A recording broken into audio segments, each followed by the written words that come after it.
(2025) წლის თვითმმართველობის არჩევნების შედეგები ცნობილია. ყველა უბნის მონაცემების დათვლის შედეგად ცენტრალური საარჩევნო კომისიის წინასწარი მონაცემებით თბილისსა და რეგიონებში გამარჯვება ქართულმა ოცნებამ მოიპოვა. დედაქალაქის მერი მომდევნო 4 წლის განმავლობაში კვლავ კახა კალაძე იქნება. რაც შეეხება თბილისის საკრებულოს CSKOS მონაცემების მიხედვით 4%-იანი ბარიერი გადალახა და მანდატები მოიპოვა 4 პარტიამ. ქართული ოცნება, ლელო ძლიერი საქართველო, გირჩი და კონსერვატორების საქართველოსთვის. CSKOS ინფორმაციით საალქო საარჩევნო კომისიებში ჯამში შესულია 25 საჩივარი. საჩივრები ძირითადად ეხება ფოტო-ვიდეო გადაღების წესის დარღვევას, კენჭისყრის შენობის მოწყობასა და საარჩევნო უბნის გარეთ ამომრჩევლის აღრიცხვას.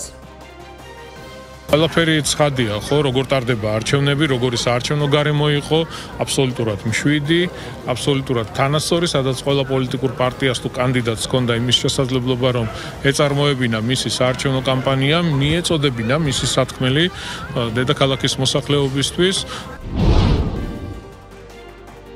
პროკურატურამ პაატა ბურჭულაძეს, მურთაზ ზოდელავას, ირაკლი ნადირაძეს, პაატა მანჯგალაძესა და ლაშა ბერიძეს ბრალდება ოფიციალურად წარუდგინა. გუფური ძალადობის ორგანიზება და ხელმძღვანელობა, სტრატეგიული და განსაკუთრებული მნიშვნელობის ობიექტის ხელში ჩაგდების მცდელობა, საქართველოს კონსტიტუციური წყობილების ძალადობით შეცვლა და სახელმწიფო ხელისუფლების დამხობისკენ მოწოდება ედებათ ბრალად. გამოძიება სისხლის სამართლის კოდექსის 317, 222, 225 და 197 მუხლებით მიმდინარეობს. დანაშაულები 9 წლამდე პატიმრობას ითვალისწინებს. შინაგან საქმეთა სამინისტროში მიმდინარე გამოძიების ფარგლებში დადგენილია, რომ პაატა ბურჭულაძემ, მურთაზ ზოდელავამ, ირაკლი ნადირაძემ ხელისუფლების მიმართ აგრესიულად განწყობილი მოქალაქეების მობილიზების, მათი თავშეყრის და ძალადობრივ მოქმედებებში ჩართვის მიზნით თვითმმართველობის არჩევნებამდე რამდენიმე დღით ადრე საქართველოს კონსტიტუციური წყობილების ძალადობის შეცვლის და სახელმწიფო ხელისუფლების დამხობის შესახებ საჯარო მოწოდებები გააკეთეს. კერძოდ, ირაკლი ნადირაძე, პაატა ბურჭულაძე და მურთაზ ზოდელავა საზოგადოებას მოუწოდებდნენ რევოლუციის საჭიროებისაკენ, რომელშიც მონაწილეობა უნდა მიიღოთ აგრესიულად განწყობილ მოქალაქეებს. მათი განცხადებით, ისინი ერთობლივად დაამხობდნენ სახელმწიფო ხელისუფლებას და ამ მოქმედებების ეფექტიანად განხორციელებისათვის აუცილებელი იყო მასში საზოგადოების გარკვეული ჯგუფების მასობრივი ჩაბმა და გაერთიანება.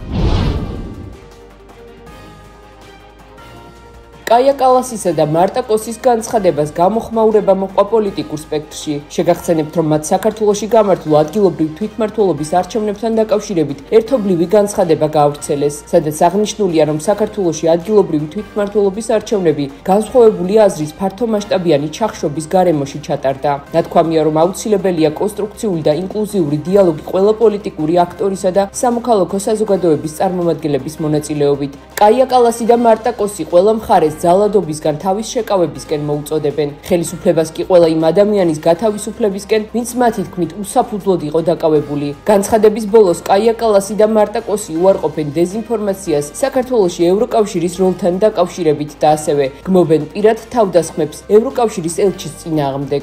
ამ განცხადებას შევაფასებ მარტივად. პირველ რიგში ამ განცხადებების ავტორების, ასე ვთქვათ, მიზანი სრულებით არ წარმოადგენდა საქართველოს თვითმმართველობის არჩევნების, ასე ვთქვათ, ან დაკვირვება, ან რეალური შეფასება.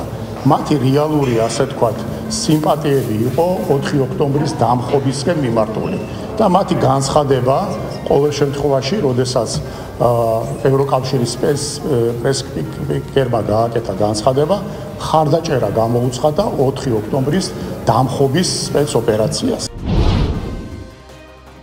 ქართული ოცნება პარტიების აკრძალვის შესახებ საკონსტიტუციო სარჩელს ამზადებს. ხელისუფლების წარმომადგენლების განცხადებით 4 ოქტომბერს დედაქალაქის გამზირზე განვითარებულმა მოვლენებმა ნაციონალური მოძრაობის ასაკრძალად დამატებითი არგუმენტები გააჩინა. მათი თქმით აუცილებელია ექსტრემიზმთან საბრძოლველად საკანონმდებლო ინსტრუმენტების შემუშავება.